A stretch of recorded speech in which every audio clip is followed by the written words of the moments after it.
Este podcast tem um oferecimento de Sistema Fé Comércio, representatividade, educação e qualidade de vida. E FIEPB deseja a todos um feliz novo tempo. Fomos eleitos inexoravelmente. A prioridade sempre foi e será ouvir a população. Procuramos ouvir as nossas bases. A Paraíba foi às ruas de forma espontânea, numa campanha muito bonita. Eu deixei marcas, abri um diálogo com a população. O maior desafio é sempre o desafio financeiro. Eu, como governador, nós elegemos 8 deputados federais. Como se sente o poeta no poder? Eu disse, sem poder, sem poeta. A cada ano, nós estamos recebendo mais turistas. Isso é bom.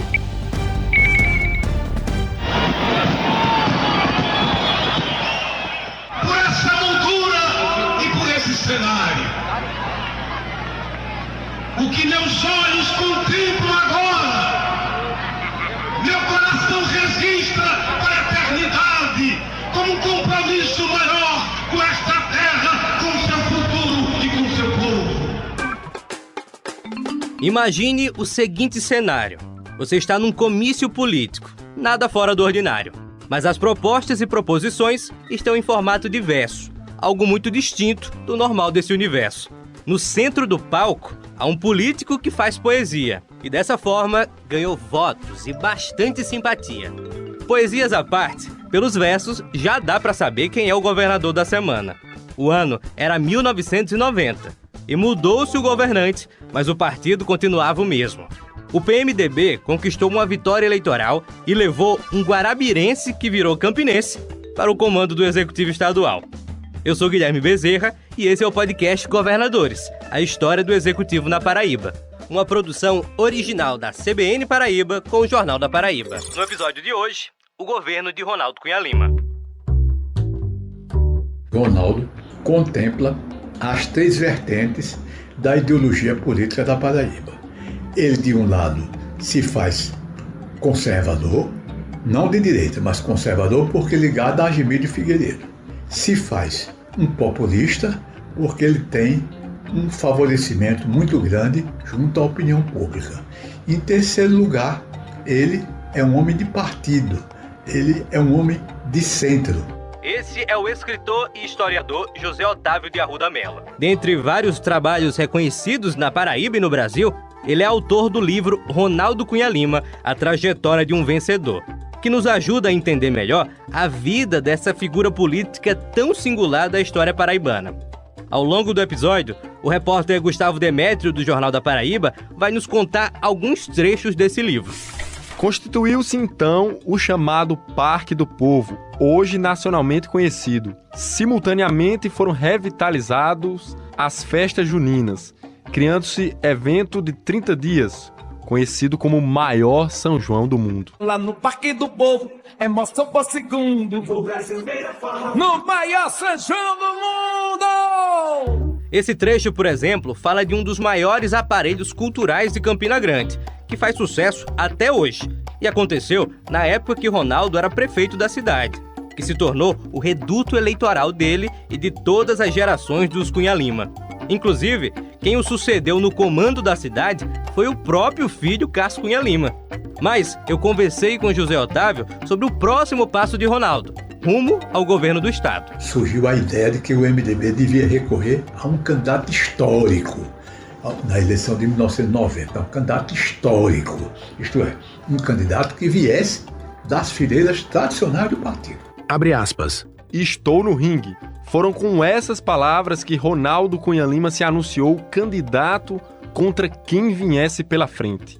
Nem Braga, nem Buriti, Ronaldo vem aí. Foi esse o slogan lançado na Associação Paraibana de Imprensa em 12 de janeiro de 1990. Fecha aspas. As eleições de 1990 não foram fáceis, principalmente para Ronaldo Cunha Lima. Mesmo vindo do partido governista, o PMDB, o primeiro turno foi apertado e teve um gosto amargo para o poeta. Em 3 de outubro de 1990, os paraibanos foram às urnas escolher um novo governador.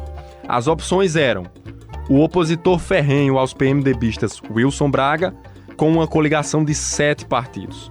Ronaldo Cunha Lima, vindo de uma gestão na segunda maior cidade do estado, João Agripino Neto, Genivaldo de França e Juraci Palhano Freire também postulavam o maior cargo da Paraíba. Quando as urnas se fecharam, o ex-governador Wilson Braga disparou, com 33% dos votos. Ronaldo veio em segundo lugar, com 31%. Como ninguém atingiu mais que 50% dos votos, estava selado um segundo turno muito acirrado. E coloca acirrado nisso. Nas semanas que antecederam o tão esperado segundo turno, os dois lados estavam indo atrás de cada voto. Escuta só essa reportagem de Francisco José, na capital paraibana, lá na cobertura das eleições de 1990. O maior cabo eleitoral do candidato Wilson Braga agora é a sua mulher, Lúcia Braga, que teve a maior votação no estado para deputado federal. O que a senhora vai fazer agora para ajudar o seu marido no segundo turno? João Pessoa precisa triplicar a votação, ou pelo menos duplicar, e nós estamos certos disso. A análise dela estava correta. Ronaldo também estava correndo atrás da capital. Irei intensificar a nossa campanha aqui na praia e nos municípios do litoral, exatamente onde a nossa vitória não se desenhou com uma perspectiva melhor. Mas eu tenho certeza que esse quadro vai ser revertido e o litoral vai acompanhar o restante do estado. A Paraíba já sabe que a nossa vontade vem da força de ti. Pra governador, meu voto é certo e o melhor. Pra conduzir nosso povo, Ronaldo Cunha Lima. A Paraíba já sabe que a nossa vontade vem da força divina. Pra governador, meu voto é certo e o melhor. Pra conduzir nosso povo, Ronaldo Cunha Lima. Em 25 de novembro, os paraibanos estavam lá novamente, votando para governador. Nesse segundo turno, Ronaldo deslanchou e seguiu a estratégia de se distanciar do governo Buriti, que já não era lá aliado dos seus correligionários. Essa estratégia funcionou e Ronaldo Cunha Lima foi eleito com 55% dos votos. A solenidade de transmissão do cargo foi rápida. Esta é a primeira viagem do novo governador. Em Brasília, ele vai tentar, na Caixa Econômica Federal, renegociar a dívida do Estado e, junto ao Banco Central, o empréstimo para complementação das folhas de pagamento e a reabertura do Paraibã. Ele participa da Convenção Nacional do PMDB no final de semana e deve retornar à Paraíba na segunda-feira. Eu espero obter resultados favoráveis à administração pública e acredito nessa favorabilidade pelos contatos telefônicos que já mantive com alguns órgãos com os quais irei conversar amanhã, em segunda-feira. Notadamente a Caixa Econômica, onde pretendo consolidar a dívida do Estado e ao mesmo tempo renegociá-la e transferir todo o passivo do Paraibã para o governo do Estado e do Estado renegociando com a Caixa Econômica, já que eu tive a melhor receptividade por parte do presidente, Dr. Lafayette Coutinho Torres, quando de sua estada aqui a Paraíba e agora, mais recentemente, pelos contatos telefônicos. Era uma situação fiscal dificílima, Paraibã fechado, salários atrasados em até 6 meses, um desalento generalizado também por conta de uma folha inchada com funcionários fantasmas. E o grande trabalho que o poeta, o governador Ronaldo, fez nos primeiros momentos do governo foi exatamente equalizar essa situação financeira fiscal. O depoimento é do maior herdeiro político de Ronaldo, Cássio Cunha Lima. Pelo resumo, dá para perceber uma coisa: partido não quer dizer apoio. E a análise sobre o que Buriti deixou para Ronaldo resolver mostra que esse grupo político não concordava em nada com o que estava sendo feito no Estado antes. E, além disso, conseguiu fazer um censo do servidor. E o poeta, com sua presença de espírito, costumava dizer: eu vou pagar os vivos, não os vivos demais. Eu me lembro que quando assumi o governo do Estado, um poeta, meu amigo Luiz Nunes, que é inclusive do Tribunal de Contas, ele disse: como se sente o poeta no poder? E eu disse: sem poder, sem poeta. Nas palavras do historiador José Otávio, o grupo de trabalho escolhido para compor o time de Ronaldo classificou como assustador o atraso do funcionalismo do governo e altamente improvável a manutenção dos salários. Com todo mundo que foi entrevistado para esse episódio, parece consenso que o maior legado do governo Ronaldo foi na organização da casa. Diferente da cultura paraibana de julgar um mandato por obra. Ninguém pode dizer que ele não avisou. No discurso de posse, Ronaldo disse isso. Não me julguem por obras físicas e grandiosas, desnecessárias ou adiáveis, mas por ações de governo que permitam aumentar o emprego e a renda dos paraibanos. E não esperem por milagres. Esses são exclusivos de Deus. E acho que o grande legado do governo de Ronaldo, primeiro dele, dentro dos seus destaques, tem exatamente o saneamento financeiro do Estado, que vai, inclusive, até a reabertura do Banco Paraibano. Esse é Fernando Catão, cunhado de Ronaldo Cunha Lima e escolhido como secretário do Planejamento do Governo do Estado. Algo muito necessário na época. E teve também um grande feito, no meu entender, que foram as ações de combate aos efeitos da seca. Ou seja, a convivência com a seca. Isso é uma coisa importante, porque Ronaldo foi o primeiro político, que eu tenho conhecimento, que enfrentou os que convivência com a seca, e não enfrentamento da seca. Afinal de contas, no clima, a seca para nós é perene, ela vai vir sempre. E nós temos que preparar esse para isso. Ainda no discurso de posse, Ronaldo disse: testemunho com angústia uma Paraíba despedaçada. Mais importante, porém, do que saber quem a deixou assim é o dever de não deixá-la assim. Não busco, por isso, culpados da destruição que choramos, parceiros da reconstrução que queremos. A Paraíba reviverá. Depois de 4 anos de atritos políticos no governo Buriti, que tinha uma relação difícil com a Assembleia Legislativa e com o próprio partido, a Paraíba viveu um outro capítulo nas relações institucionais, como explica o historiador José Otávio. Ronaldo inverteu a situação de Buriti. Buriti criou problemas porque Buriti era muito ele mesmo. Buriti, então, elegeu-se pelo MDB, mas não deu bolas ao MDB. Governou, inclusive, com o PFL, que era o partido adversário do MDB, terminou rompendo com a maioria do MDB e terminou, coisa curiosa, Buriti terminou o governo dele anunciando, pegando o voto em branco. Ronaldo teve maioria total na Assembleia Legislativa. Elegeu o presidente Gilvan Freire, se não me engano, elegeu a maioria dos prefeitos, só perdeu, parece que em João Pessoa e em Guarabira, por questões meramente circunstanciais, venceu na maioria dos municípios da Paraíba e fez maioria na Assembleia, conseguiu a unanimidade do presidente da Assembleia. Aproveitando da boa relação entre os poderes, o governo Ronaldo Cunha Lima promoveu diversas mudanças no funcionamento da máquina pública, tentando sanar problemas que a Paraíba vivia naquele momento. Mudou as proporções na divisão do orçamento estadual, autorizou o recolhimento do ICMS vencido, suspendeu desembolsos financeiros do Estado, mexeu na estrutura de secretarias e autarquias estaduais e entrou na briga pela reabertura do Banco Estadual da Paraíba, o Paraiban, liquidado no governo Collor. O esforço exigia um pacto federativo, como fica claro em outra passagem do livro.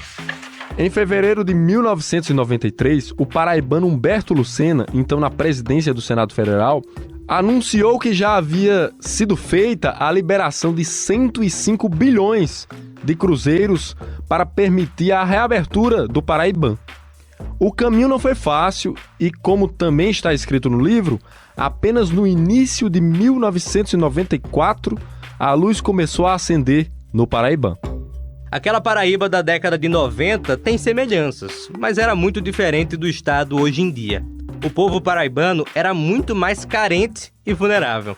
Algumas ações básicas faziam diferença na vida da população. Eu criei o programa Cidadania, eu considero um dos mais importantes, não só na Paraíba, mas no Brasil, que foi a concessão de documentos básicos à população de baixa renda. Com a palavra, o secretário de Justiça e Cidadania do governo Ronaldo Cunha Lima, Inaldo Leitão. Você tem uma ideia, naquela época, nos bairros de João Pessoa e nas cidades do interior, das demais cidades, né, principalmente na periferia, tinha muitos cidadãos e cidadãs que não tinham certidão de nascimento, não tinham certidão de casamento, não existiam. Vamos dizer assim, no mundo do direito não existia, você não tinha direito a nada.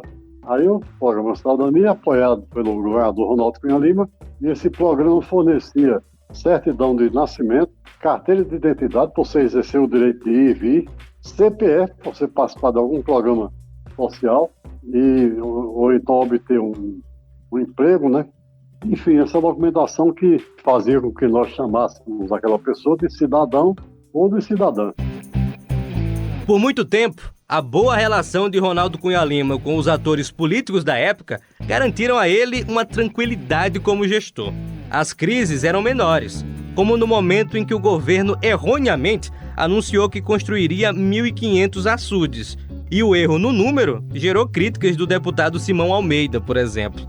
A crise, por assim dizer, foi resolvida por uma troca na Secretaria de Agricultura. Mas a relação familiar e política do governador daria o tom para a maior crise da vida de Ronaldo Cunha Lima. O governador está em liberdade desde a madrugada de hoje. Ele foi preso ontem em Campina Grande, a 135 quilômetros de João Pessoa, depois de tentar matar com 3 tiros o ex-governador Tarcísio Buriti. A voz é inconfundível.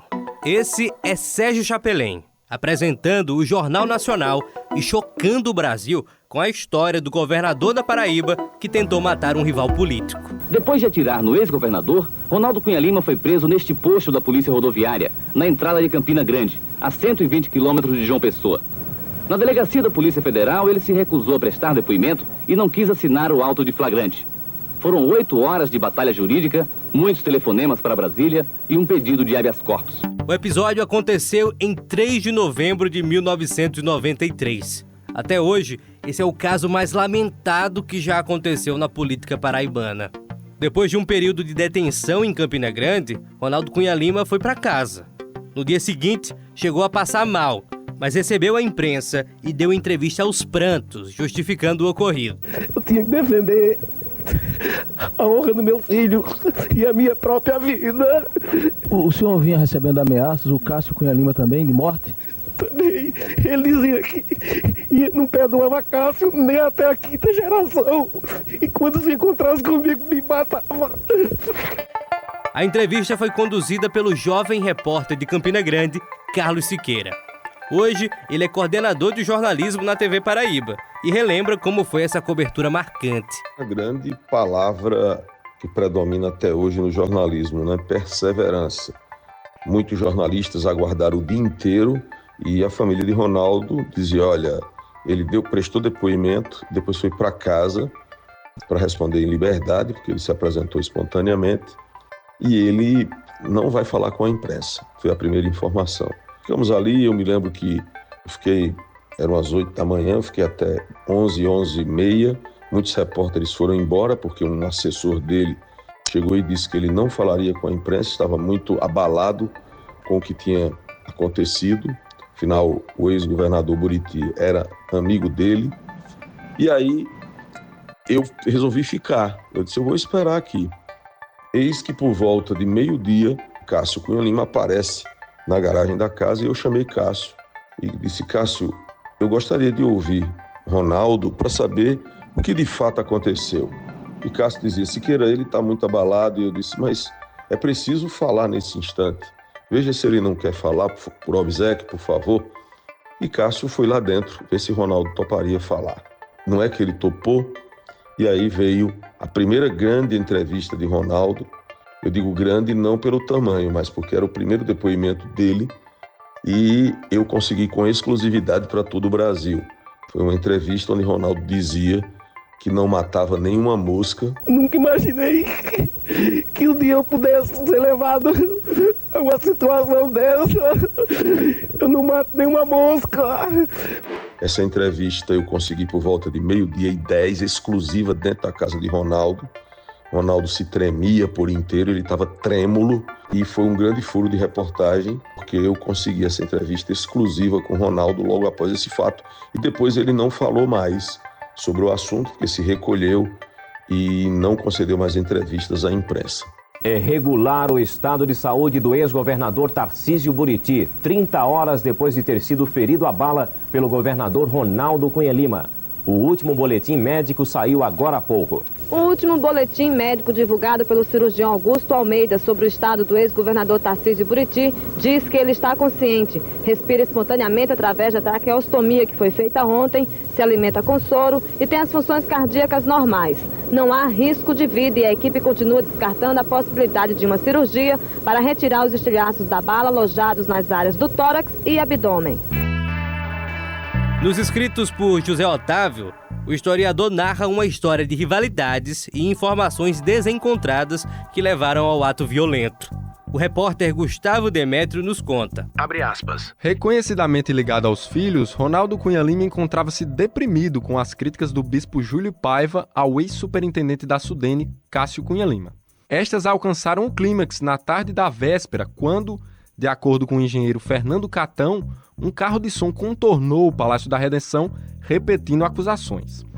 Supondo que o adversário político, ex-governador Tarcísio Buriti, se encontrava por detrás desse procedimento, Ronaldo adentrou o Gulliver para lhe desfechar 3 tiros. Fecha aspas. O bispo da Igreja Brasileira, Dom Júlio Paiva, apontado como pivô do incidente, esteve na Polícia Federal hoje de manhã. O bispo foi pedir proteção à Polícia Federal, mas o delegado Anísio Vieira disse que nada podia fazer, porque esse tipo de solicitação só pode ser atendida por determinação expressa do ministro da Justiça.